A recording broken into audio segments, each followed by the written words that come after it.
Hi friends, എല്ലാവർക്കും നമസ്കാരം. അപ്പോൾ ഇന്ന് ഞാൻ സർലാസ് അഥവാ തൈര് സാലഡിൻ്റെ റെസിപ്പി ആയിട്ടാണ് വന്നിരിക്കുന്നത്.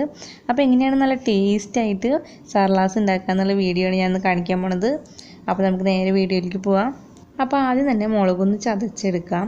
അപ്പോൾ ഞാനിവിടെ വീട്ടിലുണ്ടായ ചെറിയ മുളകാണ് എടുത്തേക്കണത്.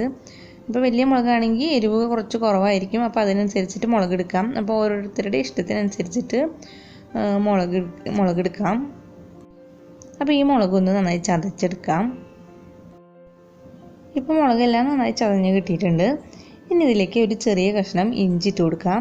അതിനുശേഷം ഇഞ്ചിയും നന്നായി ഒന്ന് ചതച്ചെടുക്കാം. ഇപ്പോൾ ഇഞ്ചി നന്നായി ചതഞ്ഞ് കിട്ടിയിട്ടുണ്ട്. ഇനി ഇതിലേക്ക് ഒരു തണ്ട് കറിവേപ്പില ഇട്ട് കൊടുക്കാം.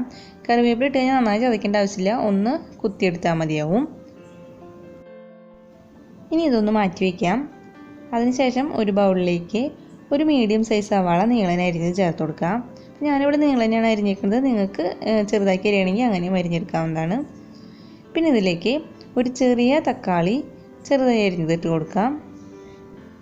ഇനി ഇതിലേക്ക് നേരത്തെ ചതച്ച് വെച്ചിട്ടുള്ള മുളകും ഇഞ്ചിയും കറിവേപ്പിലയും ചേർത്ത് കൊടുക്കാം. അപ്പോൾ ഞാനിവിടെ ഇത് ചതച്ചിട്ടാണ് എടുത്തേക്കുന്നത്. നിങ്ങൾക്ക് വേണമെങ്കിൽ അരിഞ്ഞിട്ട് ഇട്ട് കൊടുക്കാം, കുഴപ്പമില്ല. പക്ഷെ നമ്മൾ ചതച്ചിട്ട് ഇട്ട് കൊടുത്തിട്ടുള്ള സർലാസ് കഴിക്കുകയാണെങ്കിൽ ഒരു പ്രത്യേക രുചിയും മണവും ഉണ്ടാവും.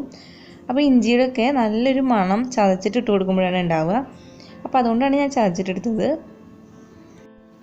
ഇനി ഇതിലേക്ക് ആവശ്യത്തിനുള്ള ഉപ്പ് ചേർത്ത് കൊടുക്കാം. അതിനുശേഷം നന്നായി ഒന്ന് മിക്സ് ചെയ്ത് കൊടുക്കാം. നന്നായി മിക്സ് ചെയ്ത് കഴിഞ്ഞാൽ പിന്നെ ഇതിലേക്ക് തൈര് ചേർത്ത് കൊടുക്കാം.